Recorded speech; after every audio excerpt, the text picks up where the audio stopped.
Good afternoon, and welcome to this workshop. The purpose of this workshop is to help you all be successful in the promotion and tenure process. I am a faculty member in the Foreign Languages Department, and I am also Vice President of the UT AAUP. So I'm going to talk to you a little bit about some of the issues in the tenure and promotion process related to the contract. I'd like to begin by reminding you that the contract itself is available at this website if you don't have a hard copy, and if you have a hard copy, do not have a hard copy and want one, please let me know. But it is available at the utaaup.com website. Yes? Will these slides be posted as well? I can forward them to Connie if she wants to post them. I'm fine with doing that, okay? And the contract runs from 2014 to 2017 with a second contract for 1 year after that through 2018. So Article 8, you want to spend some time looking at very closely. Article 8 and Article 9, 8 on tenure and promotion, 9 on evaluation. This is where you'll see the definition of the probation period of 6 years. If you're a brand new faculty, your initial renewal will be for 2 years. You also have the possibility of extending your probationary period to 8 years upon written request and consideration. And there is also the possibility of applying for tenure early as well. How many nursing faculty are there here in the audience today? Okay, so there are a couple. I did do this presentation on the health science campus on Tuesday, and Colleen Quinlan was there, and she can also brief you. Because of time, I'm going to go through this rapidly, but what I will tell you is to make sure that you look at the particular language regarding the College of Nursing. Because you were accreted into the union during the negotiation process, and because your previous promotion and tenure process was different from the rest of the campus, we have special language in there. So I'm going to ask you to look at that very particularly in terms of definition of rank, tenure, and tenure track faculty. And your process for tenure is, again, it's a 6-year probationary period, but you can apply for tenure twice in that process. Okay, you can also apply early, and there is also the possibility for an extension. You have some specific language about the difference between instructors not on the tenure track and instructors who are on the tenure track. And you want to pay close attention to those distinctions.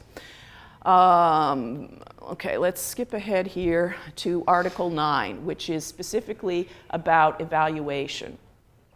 So this is the order of the evaluation. These are the different levels through which your dossier progresses. And the first level is your Department Personnel Committee, followed by the chair, followed by the College Committee on Academic Personnel, CCAP, followed by the Dean, UCAP, Provost, President, and finally the Board of Trustees, which signs off on your tenure and promotion.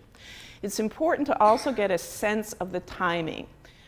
Next year's academic personnel calendar hasn't been published yet, so what I've given you here are the dates of this year's deadline so that you get a sense of the rhythm. And you will notice that the dossiers for tenure and promotion were due on the first day of the semester. So that gives you an idea as to how early you need to plan for these deadlines. If you're going up for tenure this year, you should be working on your dossier now with the expectation that it will be due the first day of classes in the fall semester. What are the criteria that you want to include in your dossier? This is also information from the contract. You want to make sure that you have the contract says an up-to-date resume. You want to have an up-to-date CV, which is much more extensive than a resume. You want narratives for each of the 3 areas on which you will be evaluated: teaching, professional activity and research, and service. You want to make sure that you have documentation for each of those things. You want to have your workload assignments for the past 5 years, your ARPAs for the past 5 years, your evaluations. You want to have copies of your college and department elaborations. These are the sets of, in my department it's called the handbook. We have a department handbook. But other colleges will refer to it as elaborations. So this is a more detailed set of examples of what will qualify as good teaching in your department or college, what will qualify as good research or professional activity, what's expected of you from research. That can vary across departments and colleges, but it cannot be in conflict with the contract language. Okay? It's simply more detailed than what you might find in the contract. And finally, you want to have an inventory of your dossier. I thought that I would give you a few examples of what you might include in your dossier as evidence of documentation, as well as ideas for some of the narrative. Remember, the contract makes it very clear that the faculty member is responsible for giving proof of your contributions in each of these 3 areas. This is your responsibility. This is what the dossier is for. The dossier is for you to demonstrate all of the wonderful contributions that you've made to the university in your time here before going up for tenure and promotion. I recommend that you actually include in the dossier the language from the contract, either photocopy the relevant sections from Article 8 and 9 for each section of your dossier, or cite the language as the opening of your narrative. So for instance, when you do your teaching narrative, you might want to include this language from section 9.1.1.1 in the contract. In the narrative itself, you might want to talk about your teaching philosophy and methodologies, any new courses you've developed for UT, any specific exercises you do in the classroom, and maybe your role in program assessment and revision. These are just some ideas. These are not mandatory, these are suggestions. The documentation could include some peer observations, syllabi. You definitely want to have your course evaluation summaries from the student evaluations. You might want some sample assignments. You might want to include some examples of student work that's come out of your courses. Some of this you might put in a supplementary binder. The research narrative, include the language from the contract, and these are some things that you might put in your narrative. You know, talk about the importance of your research or your professional or creative activities for your classroom and your courses, the contributions that you've made to your field and discipline. Even talk about some of the future activities or plans that you have for research. And under the documentation, you definitely want to have all of your publications there. You want to have copies of grants you've submitted and you've been awarded. You might want to have samples of your creative work and your conference presentations as well. Same thing for service. Include the language from the contract. Describe what your contributions have been at the different levels: department, college, university, community, discipline. And then document it. You know, it can be the email that notifies you that you've been accepted to be on a particular committee. It could be the membership list of your college council. It could be a program in which your name is listed as a presenter or a speaker. It could be a membership list to your professional organization, okay? But the important thing is for you to start now. You obviously cannot put together the dossiers that you see in the back in the 24 hours before the first day of class. Use your ARPA to organize this. Your ARPA requires you on a yearly basis to outline what you've done in the 3 different areas, and that can be a good way to organize your dossier for tenure and promotion as well. Look to your colleagues in your department who've gone through the process. I think that this is a wonderful idea here today to have some sample dossiers for you to peruse. And remember that the actual dossier can vary from college to college. It can't be, it's based on your contributions in the 3 areas of teaching, professional activity, and service. But how you do that can vary across programs and departments. Don't hesitate to ask your senior colleagues to look over your materials.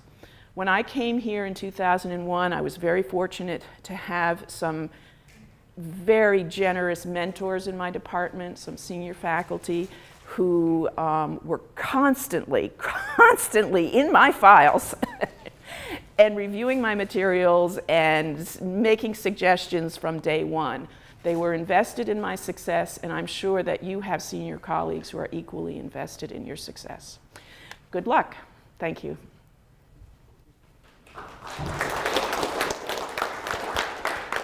Who's the next person? Okay. Thanks. I don't need that.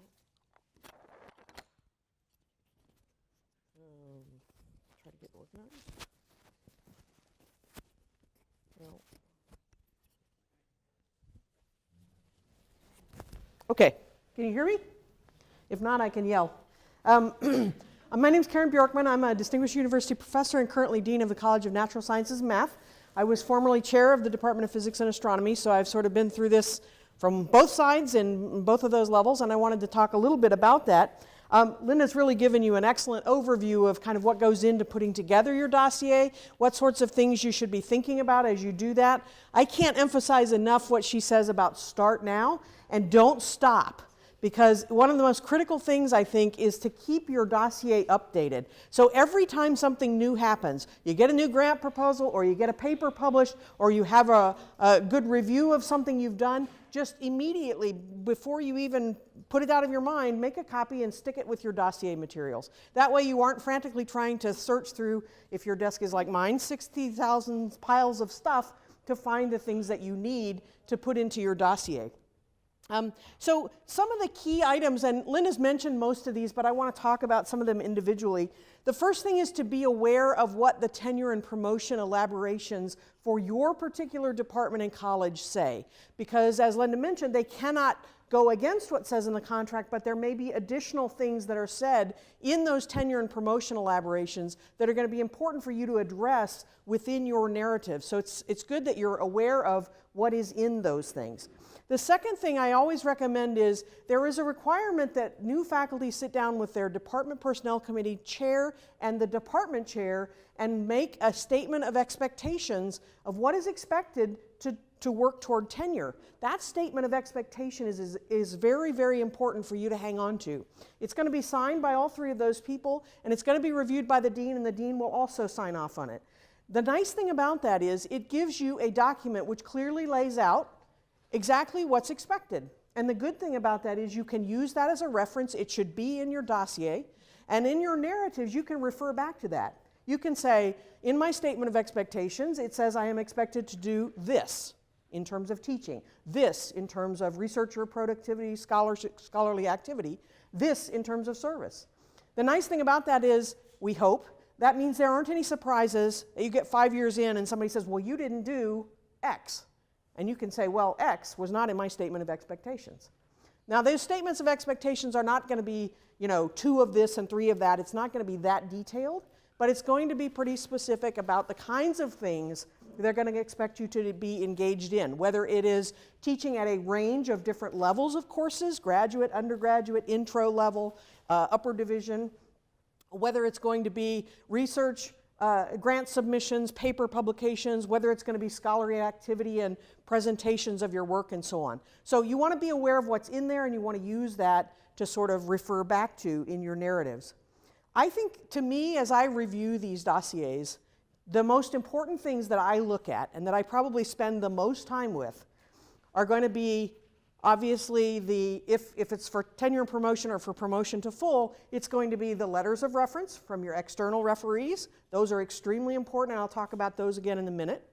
I'm going to read those narratives very carefully because I want to know your side of the story. I want to know what you've been doing, and I want to know how that relates to what you came here expecting to do.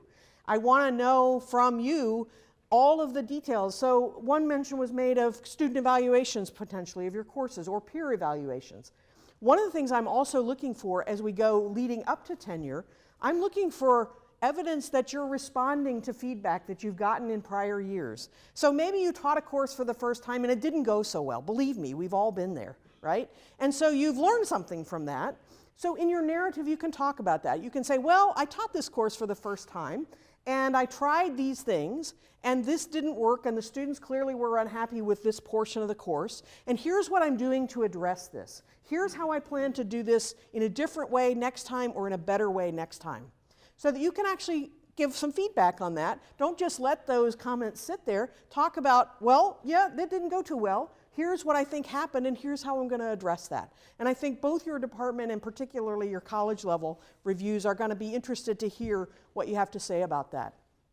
The other thing you have an opportunity to do in your narratives, you're telling your side of the story, which also means you get the opportunity to highlight and emphasize things you want to make sure they don't miss. So if there's something you think is incredibly important that you want to make sure it doesn't get missed, be sure you highlight that in your narrative. And how you structure that, you might just, there might be paragraphs, each of which is a particular thing you want to address, and you talk about that. Okay? It doesn't have to be in great detail, but make sure that you highlight it so people don't miss it. Okay? When you look at some of these dossiers, it gets a little daunting sometimes with all the material that you're looking at. Your CV should always be kept up to date. That's just a no-brainer, I think, for most people. But you always want to make sure that you're updating it constantly because it is a pain to try and do that all at the end of the year. You have to do it for your ARPA anyway, so just keep adding to it and then make sure that that's up to date when you put it in. As all of this goes together, the organization actually does matter. Because realize that when people are, and you'll see some of these dossiers and they may be 2 or 3 notebooks in some cases, and you want to make sure people can find things.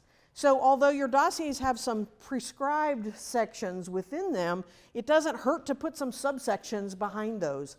I've seen people use, for example, a colored piece of paper to separate a section. So here's my section on papers that I've published in the last year, and then there's a colored piece of paper that separates, here are proposals and grants that I submitted, or another section that says here are professional activities. Whatever needs to go in that section, sometimes it's helpful if you can break those out clearly so it makes it easy for people to find what they're looking for. That saves immense time and makes people who are reviewing much happier. This is always a good thing. All right.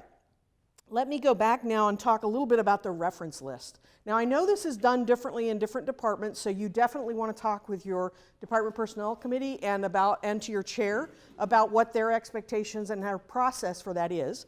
I will just tell you my own point of view, and this is the way that I've done it. We ask the candidate to give us a list of some names of people that they think would be good references, but you need to be very careful. They cannot be your thesis advisor. They cannot be a close collaborator. They need to be people who are very well known in your field, preferably, and maybe, hopefully, you've had at least some contact with them, but maybe in a very minor way. You've met them at a meeting, they're familiar with your work, and so on. When you give that list to your department chair, you should expect that they're not going to use every name on that list, and they're not going to automatically just use them because you say so. They're probably going to also solicit names and suggestions from people in your department who also know your field. So the references that they're going to request are going to be a mix of people you've suggested and people that the department has suggested. What I would recommend is for the people that you suggest, along with their name and contact information, so that we can get in touch with them, you should also provide a brief description, a sentence or two, about how you know them or don't know them. You met them at a meeting, you've never written a paper with them, or maybe you have, but it was a large collaboration, so you weren't working directly with them. So you need to be able to give people some idea of what the connection is for these people so they can make a decision about which ones are the most likely to be good quality references to choose for that. And if there is someone that you think it's absolutely essential not be used as a reference, tell us that, okay? Maybe you have a competitor who would do anything to undercut you, all right? Make sure you mention that. That's fair game too. I think that's information that your department chair and your DPC should know about. So I would encourage you, if there's a situation like that, put the name on the list and put your brief description of, this is an immediate competitor to me, and I don't believe that they would be a quality reference, or for whatever reason, or there's some personal history here, we shouldn't be asking this, this is a person I've had a running battle with for 100 years, whatever. Just, you can put that on there too. Just like NSF allows you to designate referees who should not be used for a proposal for those same kinds of reasons. Okay. So the review process at the as Linda mentioned, at the department level is going to be your department personnel committee and then your chair. And then at the college level, it'll be your college personnel committee, there's CCAP, and then the dean. And I want to remind you that at each one of those steps, you're going to get feedback from each of those. You're going to get a letter back from each of those review steps. You need to read those letters carefully. Make sure that you understand what they're saying. Make sure that there's nothing that got missed, that there's nothing that's been misinterpreted, because you have a 5-day window in which you can respond to those, okay? So don't forget that. You need to say, oh, this is fine. If you're fine with it and you agree with it and it's very positive and you have nothing to say, fine, you don't need to worry about it. But make sure that you read it carefully and say, oh, well, they said that I didn't do something or that I didn't have enough of these, and I see that they apparently missed this, or I think there's something that they weren't aware of that was in the dossier I want to point out to them. You can respond within that 5-day period and ask for them to be aware of that or to reconsider. In a negative decision, it could be a reconsideration request. And I have seen those get overturned when the faculty member comes and talks with the committee and explains something that was misunderstood. So don't be afraid to use that. That's very important for you to know and very important for you to use at all of those levels. Pay attention to the feedback in those letters, because the next year, those letters are still going to be in your dossier. Every evaluation prior is going to be in there. So if one year, say your department personnel committee says, well, we'd like to see them submit more grants, or we didn't see a grant activity this year, so we'd like to see that happening. The next year in your narrative, you're going to say, last year I was given the feedback that I should be doing this, and so I have done the following, blah, blah, blah. Okay? And it's documented in my documentation. Similar things like that. Now, bear in mind that in your department, everyone who's reviewing it is going to be pretty closely connected with your discipline. They're going to know a lot about what you're talking about. But as you move up to each level, that becomes less and less the case. So at the college level, they're going to have probably some familiarity with your general discipline, but not specific. So for example, if you're talking about a publication that you've done, you might want to say something about, well, this is the premier journal in the field, okay? As opposed to, well, this is somebody where I paid $50 to get it published. Okay? So there's a slightly different, and of course your colleagues in your department will know this, but the colleagues in CCAP or at UCAP may not. So it's important for you to stress those kinds of things if they're important, if you think they're important for people to be aware of. Okay. I mentioned about structuring it about the statement of expectations. The only other thing I can say is, and I learned this for the hard way, which is keep copies of absolutely everything. And I know it's a pain, but you'll be so glad you did when somewhere along the line some critical letter or something goes missing and it was your original and you didn't have a copy. You're going to be glad you have a copy. Because it happens. Sometimes something falls out of the dossier along the way. Just keep copies of everything. It makes your life a lot easier in the long run. It's a pain, but if you keep it all in one place, it'll sure make your life easier come August, whatever it is, when your dossier is due. And then the last thing I want to stress and just reemphasize something that Linda said, talk to your colleagues. Talk to your colleagues in your department, talk to your chair. Don't leave this as if it's just going to be something you're going to throw together at the end. Be talking to people all along. Am I on the right track? Am I thinking about the right things? And by all means, go talk to your dean. I'm happy that my door's open, so if you can find me, you can get an appointment. And I'm happy to talk to people about that. Remember that we're all invested in your success. We really are. And when we hire new faculty, it's an incredibly important investment that we make as an institution, both at the department and the college and at the university level. So we are vested in making sure that our faculty are going to be successful. And I hope that everyone on this campus feels that same way.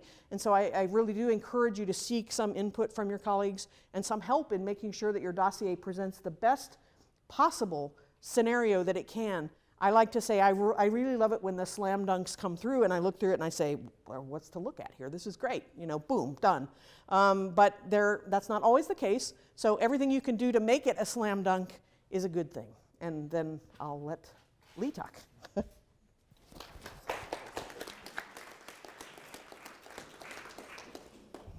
Sure.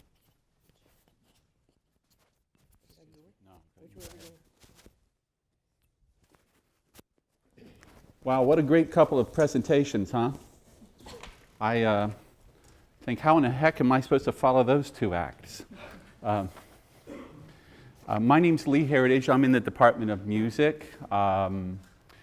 And like Karen, I was a faculty member going through the process as you. I served as chair of the Department of Music as well, so I saw the review process through that perspective. I was also associate dean in the College of Arts and Science, and so I saw it through that perspective. And so collecting those different lenses that I've seen this process through, it brought a new experience when I came to the University Committee on Academic Personnel. And so UCAP is a very interesting, another perspective that I've seen through this, and I'd like to talk a little bit about that. Before I do, I'd like to know the audience a little bit better. I see a lot of old friends in here, and some former UCAP members and present UCAP members here too. And Linda is still on that committee too. So how many people here are in their first year of the review? First year, okay. So second year, third year. So really heavily in first and second year. And then fourth, and I know that there's a couple of fifth in here because they're in my department and then a couple others, yeah. Okay, so just to know my audience there, I appreciate that information there. So UCAP is a committee, I think that I was asked here, that somebody from UCAP was asked to be here, because UCAP as a committee, there's a bit of infamy in that committee that lives in university lore, because it is, well, we only have one representative from each college out there, and this one representative has to speak for your case at that review process. And so perhaps that representative doesn't know your discipline very well. I felt very fortunate when I came onto UCAP because I had been associate dean for every single one of the people that had come up, that was coming up during this process. And so I felt like I knew them. In fact, in some cases, I had been part of the hiring process for those people. So that's not always the case. But anyway, at that one case, in this one part of the review process, one person is making your case for this, for your tenure bid or your promotion bid. So it is a committee of faculty members who have been voted by your college to represent them in tenure and promotion review process.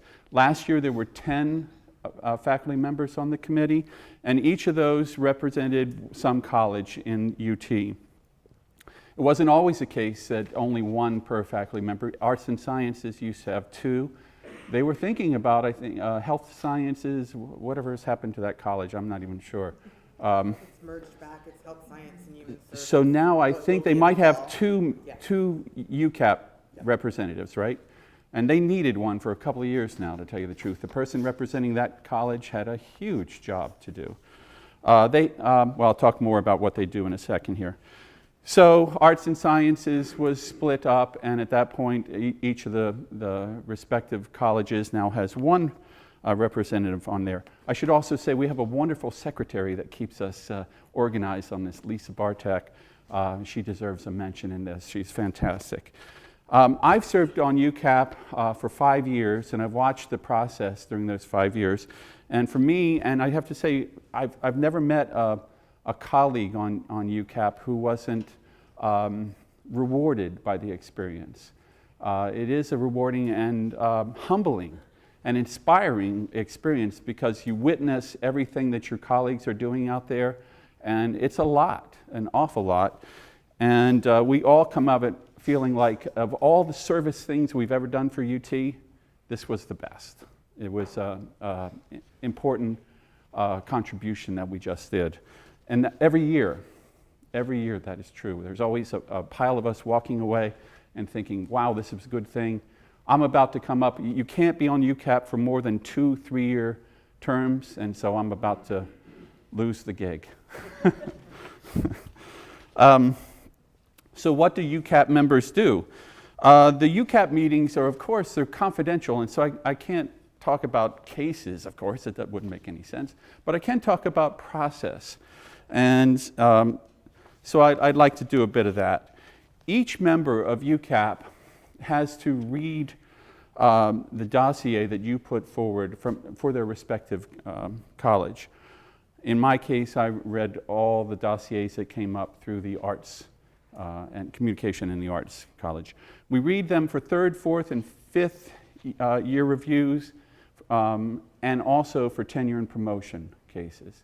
The first and second year reviews, as all of you first year people know, and second year people, they don't go past the dean's level.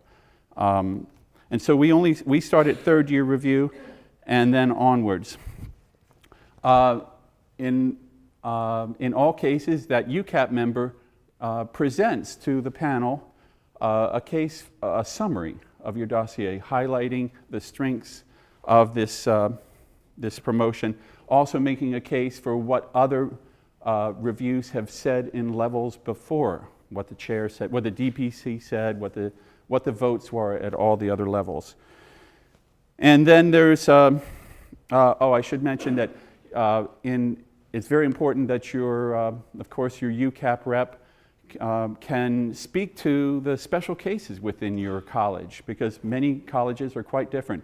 You know, I don't know if you thought about this before, but the College of Law has an extraordinarily different review process than any other college in the campus. The arts, we always think that we're the weird ones, but they're far different than anybody else. And so in each case, the UCAP members have to speak to the uniqueness, if there is something special about that college's review parameters. And these are set forth in your elaborations on promotion and tenure, okay? But in some cases, it's very, very particular to a discipline. And you should highlight that, as my two colleagues has said, in your dossier. You should highlight these things. But then even in that presentation at UCAP, it needs to be highlighted once again by this UCAP member.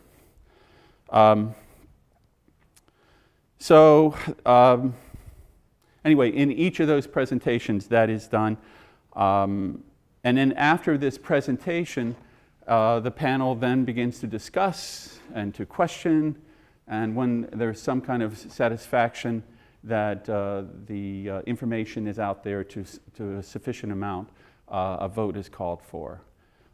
You can imagine, I think, as Karen hinted there, when it's a slam dunk case and everybody's been enthusiastically positive, unanimous votes all the way through. In fact, I just asked Lisa Bartok, the RTEC, the secretary, and in all these cases before, when it's unanimous, I can't think of a case in which we then said, when we then turned that over. It's only when cases are more difficult than that, and there's been some hesitance in the voting in levels before that then there gets to be more discussion, more difficult discussion that follows. So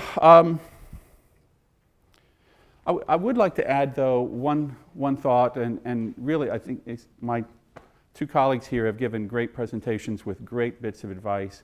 And I'd just like to add, though, that if you have a special type of endeavor that is especially your professional activity, we call it that in the arts, your research, if it's something that is a little off of the beaten path, perhaps, than the usual publish and grants and so forth, if it is off that beaten path, it's very important that you state this in very loud and prominent terms, so that your UCAP rep can then make the case for that. And most importantly, first and second year people, does everybody here, first and second year people, do you have a letter of expectations, statement of expectations in your dossier by now? Okay, and it's not always the case that happens, and you need to talk to your chair to make that happen.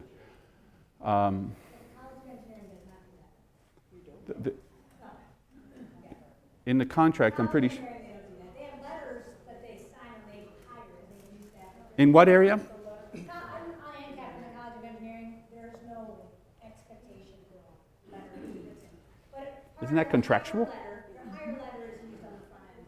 Okay, but Oh, it's in the hire letter? Is that what? That's what they use as the hire letter. That's it. There's no specific statement of expectation.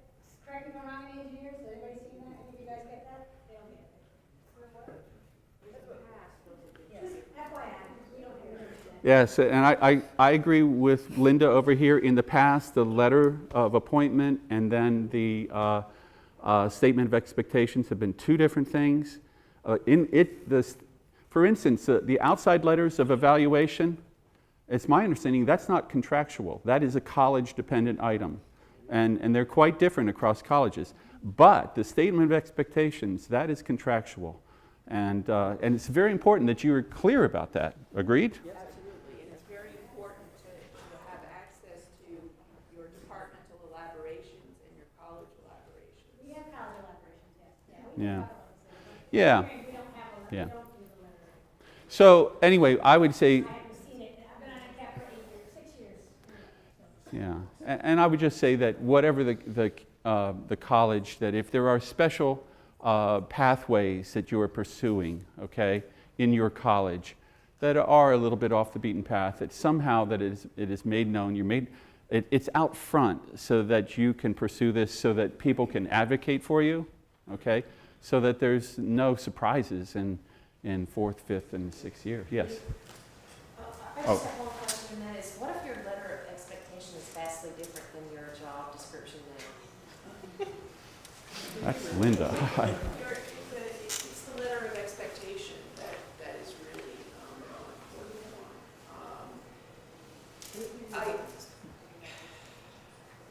I think it can be. I think with consent, yes. With Yeah, it and has then to it be. would have to be indicated as a letter of expectation that has been revised.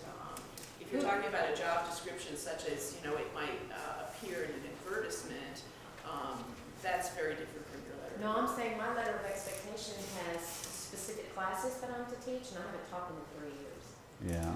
Well, given that the chair assigns Yeah. your classes, that's not your fault. Yeah. So how do I address that? I think you might simply make that point in some of your narratives that while your letter of expectations said that you were to teach certain courses, you were in fact assigned these other courses, and so that is not your fault.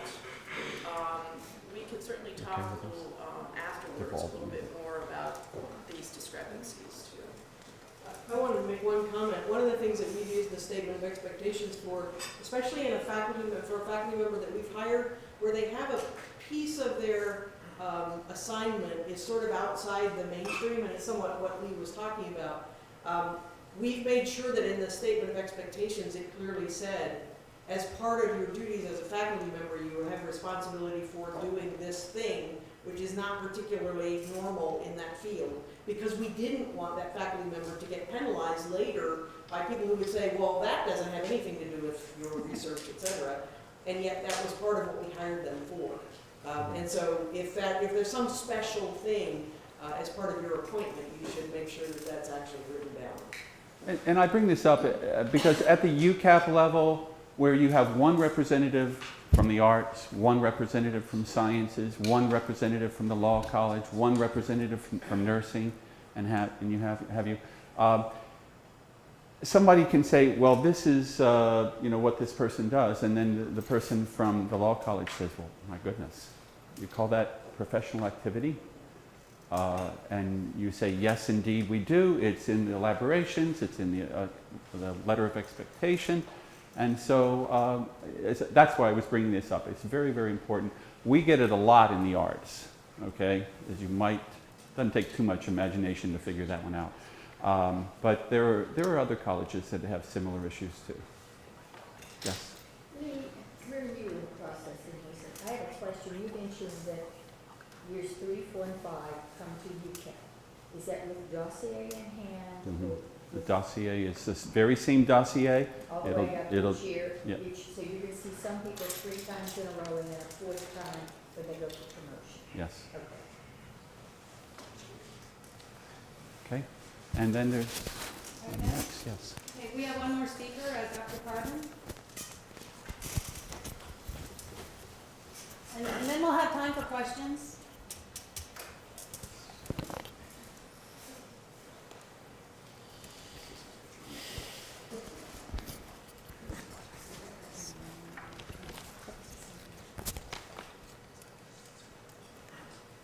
Hi, as a department, I'm in the College of Engineering, Civil Engineering. I'm an associate professor, and I'm also on the President's Council for Diversity. In the College of Engineering, or in engineering field, there are not so many women around, so that's one of the reasons that I am serving on the diversity committee. There's so many committees around. One of my suggestions is that if you want to participate on those, choose them carefully. If you want to make a change in the environment, that's where you want to do some service that is valued to you and to the institution, because you're not going to get credit for certain things that you might be doing as your service and you think it's important, but it may not be seen that way. So you make sure that whatever you're trying to achieve, those services are valued, and that's one of the things that is important to know. The other thing I want to go back to elaboration, actually it's a question that I have for some of the people that are here, and maybe they can help us clarify that.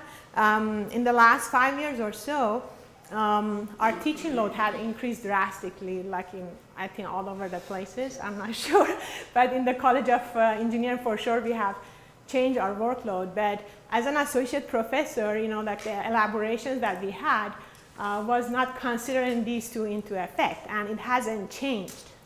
So that's one of the reasons that I wanted to clarify that the elaboration needs to be modified as the expectations are changed. And I hope that this group here, whoever is participating here today, can actually, if they are contributor to those elaborations, or maybe we can come up with some changes for all these elaborations if the mission is changing, And you need to be clear on that. But as an assistant professor, make sure that you basically follow, as they said, your letter of expectations. And if you don't have one, which Dr. Gruden also mentioned that in the College of Engineering, apparently it's not. And I am serving on the DPC. And actually, I got involved on the DPC because it was based on elections, and it wasn't very diverse. So we actually changed that, and now we have woman representative on our DPC as well. So, but it wasn't there for so long. So I was the first one actually they hired as a woman in the civil engineering department after 30 years. So, and since then we hired some female faculty in our college, but still it's like 7% or so. So we are kind of minority in the College of Engineering. So I think one of my suggestions for you is that make sure that your elaboration, whatever it is, matches what's going on in the university. And if it's not, then you can get involved in those committees to make some changes. So is there any question? And also I wanted to just say that there are so many committees around, as I said, Presidential Council, Diversity Council, and Dr. Gore is here actually, and she's the person that is involved in that. And there is a survey going on, climate survey that is going on right now, and it's completely confidential. So we encourage you to actually fill that survey, because it's a climate survey, and it tells, you can tell your feelings, how you feel about the environment, and that's important because we are trying to make changes and make sure that your opinions is heard, even if you don't want to talk about it. At least you can express your feeling. That's very important. So take it seriously. I know everybody's busy. Everybody's like end of semester and you're busy, but it's important that you take that survey, because that's where the changes are going to start.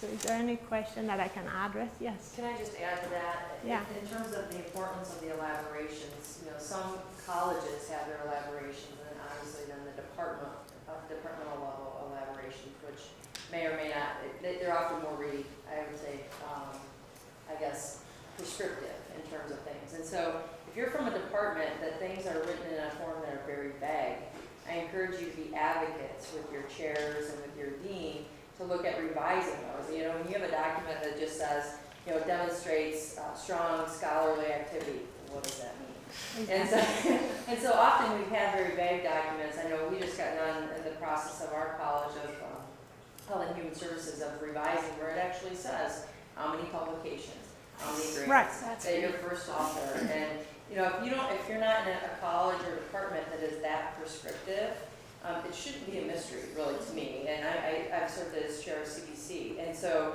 go back and try to advocate with your chairs and your deans to try to make sure that those documents. Well, in the College of Engineering, we don't have departmental level elaboration. It's just a College of Engineering, and it's so vague and Shouldn't be. basically it's supposed to be vague, I guess. That's what it is. So, but I wish it wasn't. Yeah, I know, but I wish it wasn't. But like, you know, we are not very clear on what's expected, and it changes from person to person again. So, yeah, and I mean, as an associate professor, you still want to, you know, I mean, that's another suggestion that I give to you. Once you become tenure and you get promoted, you still have, you know, to know what the expectations are. And you get involved in a lot of things that you weren't doing before, and that takes a lot of your time. You know, you're teaching courses that you never taught before, you're having like 100 students in your classes, you know, so a lot of things will change once you become, you know, you get your tenure, so. And one other thing I wanted to add, I mean, it's just like scary when you're an assistant professor, but don't be scared, you just do your best. And I had 2 of my children during my when I was, you know, not tenure yet, and you know, I had some NSF grants, I have other grants, and I managed, but it was scary, but I managed, so I'm sure you can do it. So.